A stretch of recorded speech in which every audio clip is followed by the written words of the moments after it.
I don't allow myself to buy a doormat for my home anymore. I lived in an apartment complex about 5 years ago, right in the heart of New York City. I was living alone at the time.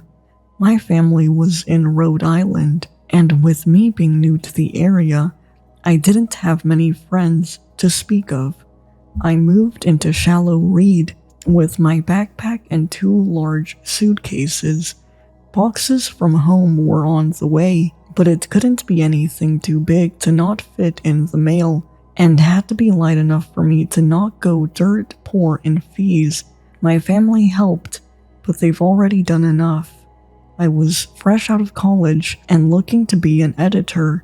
This lifestyle didn't come with the highest hope, just an immature energy that will push your loved ones away from you, but will fulfill your personal aspirations. My apartment was small, but fulfilled more than enough.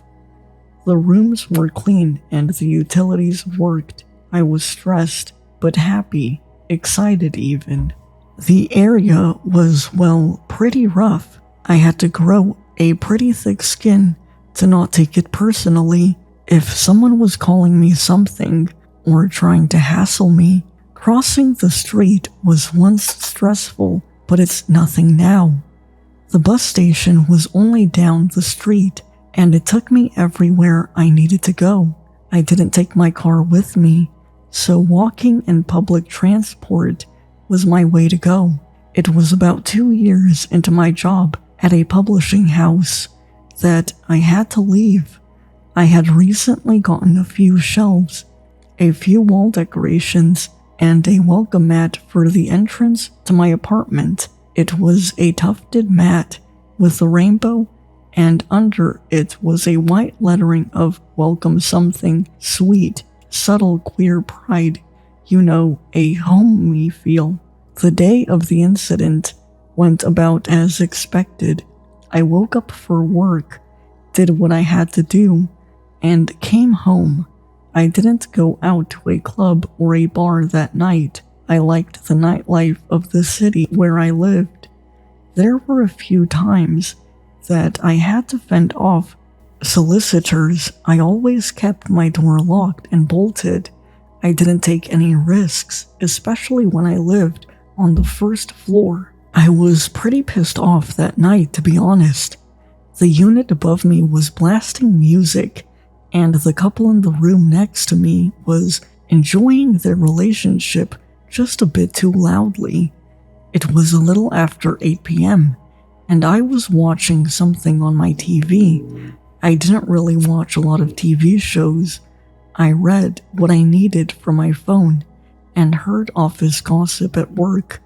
I did watch the nightly news, though. Got into that habit from my parents. I had to be in the know about literary news, not so much local news. Suddenly, I heard the faintest sound of a knock. I perked up from my seat on my couch, but didn't mute the show I was watching. It could have just been anything. There was a knock again, this time sounding more firm, more confident. Immediately, I stood, some panic starting to rush through me. Who would be knocking on my door at this hour? The police? Maybe a neighbor? I walked over to my door quietly, sneaking up to look through the peephole. The person was looking down at the floor and had a red jacket on with a hood obscuring their face. They looked small though, like a child. They nervously shuffled as they waited for me to respond. I cleared my throat and put on my man voice, trying to sound somewhat intimidating. They were knocking at my door, after all. Hello, who's there? The person turned to look at the door. I could see the tears running down the young girl's face. I barely even gave it a second thought. As I opened the door, with her being no more than 9, I was concerned for her rather than myself. Hi, little one. Are you looking for someone? Is someone out with you? I can't find my mom. She sniffled and wiped her eyes. She was wearing a simple red raincoat that was soaked from the rain outside. I peeked down each end of the hall and saw no one else there. I knelt a bit closer to her height. I'm not a big guy, but I towered over her. When did you last see her?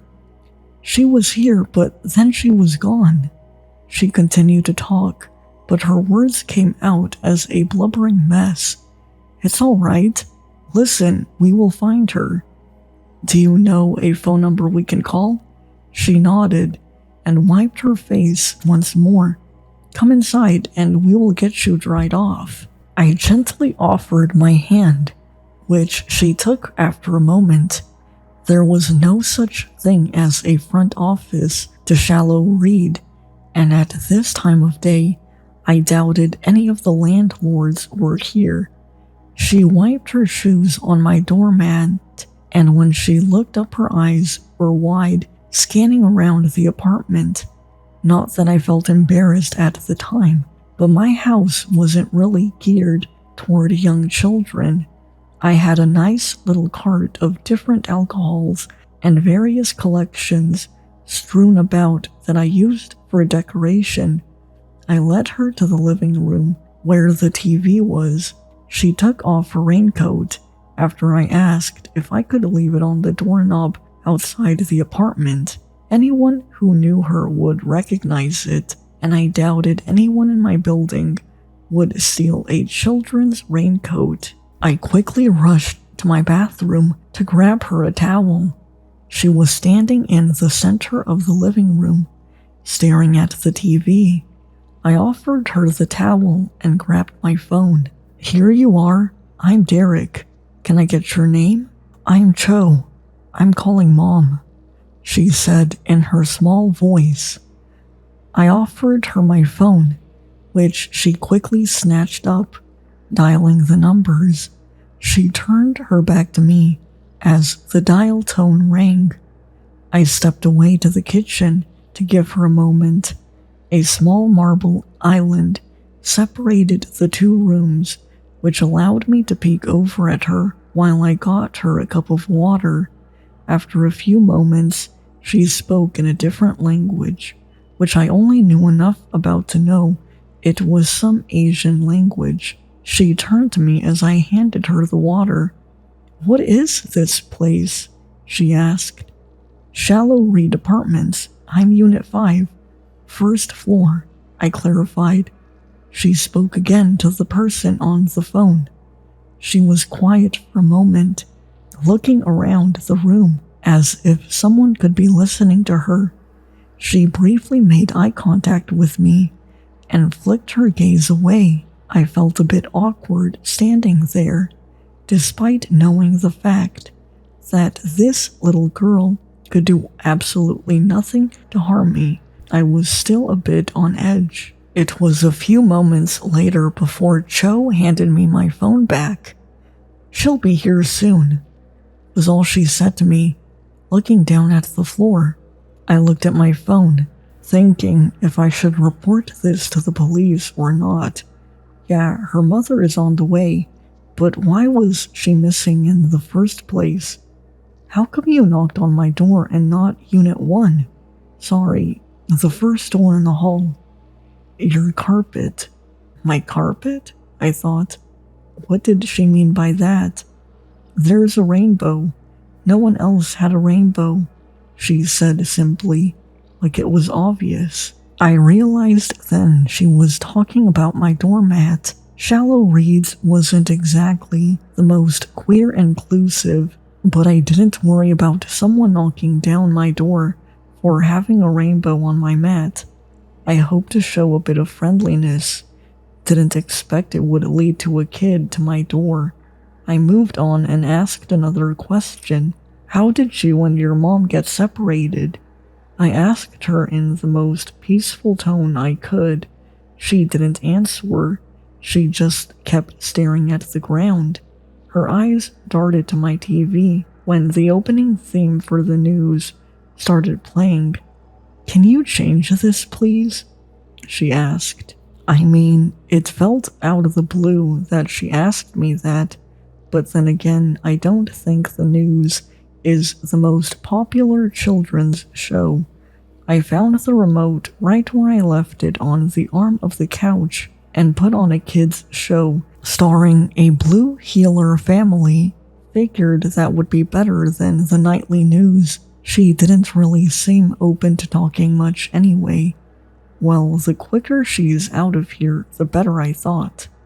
It was maybe 5 minutes later that a hurried knock sounded through the apartment. I immediately stood up from where I was on the opposite end of the couch from Cho and rushed to the door. I instantly opened it up and found a woman clutching the red raincoat in her hands. Unlike Cho, she had long black hair and a slight hunch on her back. She looked younger than what I expected to be walking with a hunch. She was maybe in her 30s to 40s. Cho cried behind me, "Mama!" I quickly stepped to the side as the woman moved past me and into my home. I kept the door open, expecting them to be on their way shortly. The mother started talking to Cho in the same language I heard over the phone. She cupped her face in her hands and did a thorough look over of her child. "She arrived maybe 10 minutes ago. She hasn't said much." I spoke up, but the mom didn't indicate if she had heard me or not. "Would you mind if we use your restroom? She has a cut on her arm that I want to clean," said the mom. "Oh, sure. It's down the hall and to the left. First aid kit is in the closet." I pointed in the direction she had to go. My bedroom was right across from it. She led her daughter to the bathroom, looking a bit too curiously into my bedroom for my liking. They've seen the whole apartment by this point. I didn't remember seeing a scratch on the kid, but I didn't search her to begin with. While they were in the bathroom, I went to change the TV, but couldn't find the remote.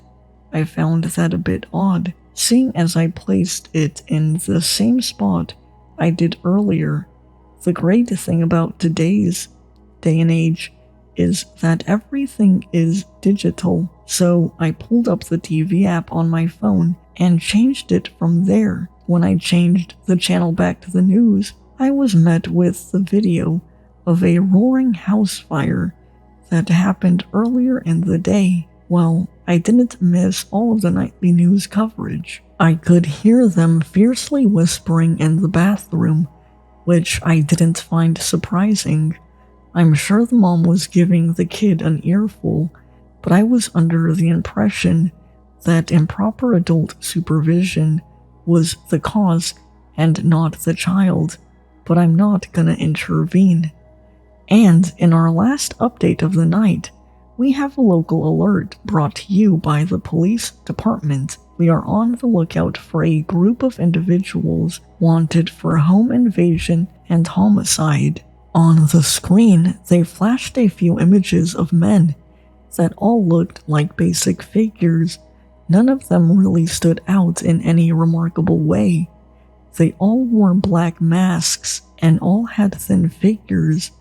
They've been breaking into homes and stealing electronics, jewelry, and anything that could be sold off easily. It was what came next that caused my stomach to churn. In their most recent attack, the homeowners had a camera system installed that captured the entire event, all on film. On the TV screen, someone was standing in a bright red raincoat. The recording had audio and subtitles to go along with it. I can't find my mom. I could feel the blood draining from my face. I quickly lowered the TV volume, looking behind me to make sure no one was there. The bathroom light was still on, but the whispering had stopped. I turned back to the screen, and they had fast-forwarded the clip. The same woman in my bathroom was there on my screen. I quickly dialed 911 and turned off the TV. I kept my eyes locked on the bathroom as I rushed to the front door. When I was about to reach for the handle, a heavy knock banged against the door. I froze in place, my finger hovering over the call button. From the bathroom, I heard the lady call, "That should be my brother. He's our ride home. Can you tell him we'll be right out?" "Sure thing, let me just turn off the oven," I responded. Panic coursed through me. I slowly locked the door. I even grabbed some mail to make an impromptu doorstop. As I shoved it underneath the door, the person knocked again. I jumped back and tiptoed to my bedroom. They pounded the door again. I held my breath as I passed the bathroom. Neither the girl nor the woman made a sound. I locked my door behind me and called 911. 911, what's your emergency? "My house is being broken into. It's the people from..." I was interrupted by a sudden slamming. They were breaking down the front door. "They made it into my home," I whispered. I stepped away from my door. "Sir, what is your location?" There were shouts from the men who busted the door down. They were smashing my stuff and God knows what else. I knew my door wouldn't hold long enough for the police to get here. I had to do something now. Without a second thought, I ran to the one window in my room. I heard the woman cry. My doorknob twisted as she did. She was crying for help. She yelled that they would kill her if I didn't help. They would kill her child. I opened the window and pushed the screen out of the frame. The walls shook as someone started to pound my bedroom door. I stepped out of the frame, only to have a hand grab tightly onto my shirt collar. Someone was standing outside waiting. I dropped my phone as I was pushed to the ground. I could hear the 911 operator yelling through the phone as it dropped, breaking against the small rocks that lined my building. There were hands around my throat before I could even react. The person on top of me dropped all his weight onto my hips, straddling me and keeping me pinned. I struggled in his grip. I didn't even have time to panic. All I could do was react. I'll never forget the look in his eyes, the utter disregard for humanity. I could see. I can still see the smile stretched across his lips. I could see myself reflected in the black of his eyes. I tried to knock away his arms, trying to scratch at his face. My head was pounding, and my vision getting darker and darker. I couldn't hear him, but I could see him bending closer to my face. Spit hit my cheeks as he laughed, just inches from me. I grabbed the ground under me and used the last of my strength to aim for those dark pools. The blood hit my cheek before his laughter turned into screaming. Air rushed into my lungs as the man clutched his eye, or what would be left of it. I could only wiggle away from him as he dislodged the small rock from his eye socket. He pulled out more than the rock. I finally picked myself up and left the man behind me. I ran as fast as I possibly could and didn't look back. I ran across the street and started yelling at the top of my lungs for help. There were a few businesses, one of which was a pizza joint that still had its lights on. I ran to their door and yanked it open. I quickly found the lock for the glass door and turned it. The employees immediately started yelling at me, getting ready to defend themselves, I'm sure. I turned to face them and they stopped trying to shoo me away After they saw the dark red handprints around my neck, everything was a blur of movement from that point on. The pizza place ended up calling the cops, which is where I was able to give them more information. The cop cars took a few minutes to arrive, long enough for me to know that if I didn't go out of my window, by the time they arrived, there wasn't anyone left in my apartment. Even with the officers by my side, I was worried about going in. They had a team come in to try and get samples of anything you could think of. They swabbed the man's blood that got on me and took photos of everything. My apartment was an utter disaster. Whatever they couldn't take, they smashed. The police took me down to the station in order for me to write up a formal report. I told them about Cho and the woman who came to my door. Hours later, they gave me an update. They found a man fitting the description I gave them. He was missing his eye and was dumped in a garbage bin 20 minutes from where I lived. Even after I spent a week in a hotel and another week at a coworker's place, there was no sign of the people who attacked me. The cops weren't any help either. Without anything to go off of, all they could do was wait. I asked the cops why they came after me, and they responded by asking me if I owned any firearms, which they would have known the answer to already, but I told them I didn't. They told me how the other homes they had been suspected of breaking into all had something in common. The first family they attacked worked closely with a local church. Another home was just an apartment of college students. And the last home, the one that got footage of the woman from their security cameras, was a family who didn't have their citizenship in the States yet. It didn't take much to connect the dots that none of these people would have owned any guns or would have turned away a young child. We were all targeted as an easy mark. The police said they couldn't know how much the group knew about us until they were able to catch the culprits, but they knew enough about me. I've since moved and taken some self-defense courses and even bought myself a handgun that I touch once a year to bring to the range. I jump every time I hear a knock at the door, but I'll be ready for when they come to visit me again. At least, that's how I felt before I came home today, and on my doorknob, there was a red raincoat.